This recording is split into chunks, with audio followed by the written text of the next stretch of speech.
Hi friend, कैसे हैं आप लोग। उम्मीद करती बहुत अच्छे होंगे, स्वस्थ होंगे, मस्त होंगे। और मैं हूँ सरिता शर्मा। मेरे यूट्यूब में, मेरे फेसबुक पेज में आप लोग को स्वागत है तहे दिल से। और सबसे पहले कोटि कोटि नमन करती हूँ। जितना भाई लोग देख रहे हैं, बहन लोग देख रहे हैं, सभी लोग को हमारे तरफ से कोटि कोटि नमन करती हूँ। और एक्चुअली मैं आई हूँ एक नई गीत लेकर के। अगर अच्छा लगेगा तो आप लोग ज़रूर कमेंट में बताना और बहुत सारा प्यार दुलार देना।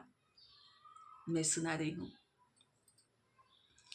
सखिया कहवा से आवेला डालौआ डालौआ लागली झालरी हो।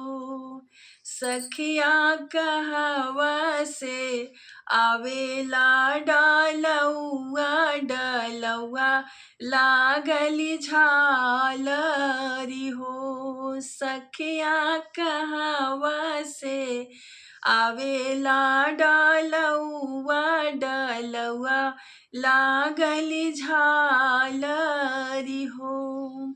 सखिया कहवा से आवेला सुरहिया सुरहिया भरल गंगा जल हो। सखिया कहवा से आवेला सुरहिया सुरहिया भरल गंगा जल हो। सखिया नैहरे से आवेला डालौआ डालौआ लागली झालरी हो। सखिया नैहरे से आवेला डालौआ डालौआ लागली झालरी हो। सखिया बाबा घर से आवेला सुरहिया सुरहिया भरल गंगा जल हो। सखिया बाबा घर से आवेला सुरहिया सुरहिया भरल गंगा जल हो।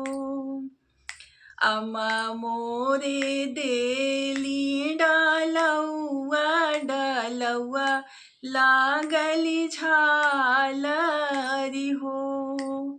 सखिया अम्मा मोरे देली डालौआ डालौआ लागली झालरी हो। सखिया ससु मोरे देली सुरहिया सुरहिया भरल गंगा जल हो। सखिया ससु मोरे देली सुरहिया सुरहिया भरल गंगा जल हो। सखिया ससु मोरे देली सुरहिया सुरहिया भरल गंगा जल हो।